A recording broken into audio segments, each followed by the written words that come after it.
我来乡亲啊，继续来看郭文泰卡到的案件。台北地方法院是第一章来开庭。这个郭文泰炮火正美，讲检察官泄密互周刊，讲检察官恶意甲起诉，毁掉伊的人格。郭文泰真激动，讲甲大哭，国痛骂检察官未见效。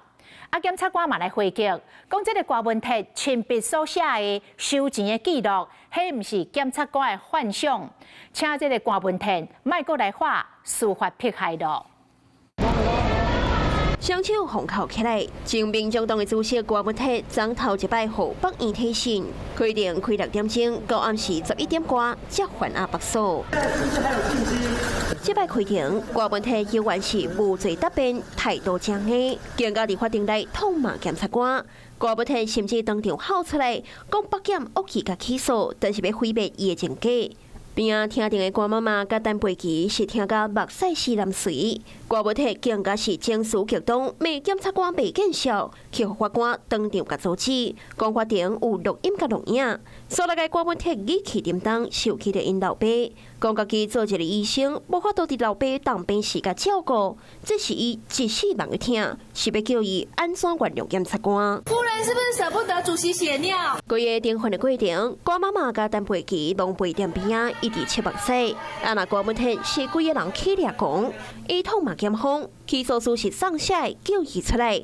北检即摆是去互林正元检察官骗去，也是恁嘛是共犯。更加积极检方留下秘密互周刊，怀疑政党检方甲媒体有相牵连。那郭文泰敢有机会交保？检辩双方也伫庭上辩甲大细声。郭文泰强调，家己感觉4点看守所也未逃走，要挂电子卡了卖洗，也要挂电子卡扣去代价卖交警。是讲检方认为郭文泰有完有高层灭证记录，建议严压。而且回击郭文泰，无你想的遐尼歹看甲消钱，前笔写的收支记录，嘛毋是检方所幻想，卖个话讲是司法甲你迫害。伫法庭上，郭文泰痛骂检察官，有法界人士认为，恐惊会加派一条公然侮辱罪。若北院预计后个月个开庭，后续案情发展也引发到大家关注。Hello， 我是张新文。想要抢先掌握最及时的新闻资讯吗？赶快订阅、按赞、开启小铃铛，锁定华视新闻 YouTube 频道。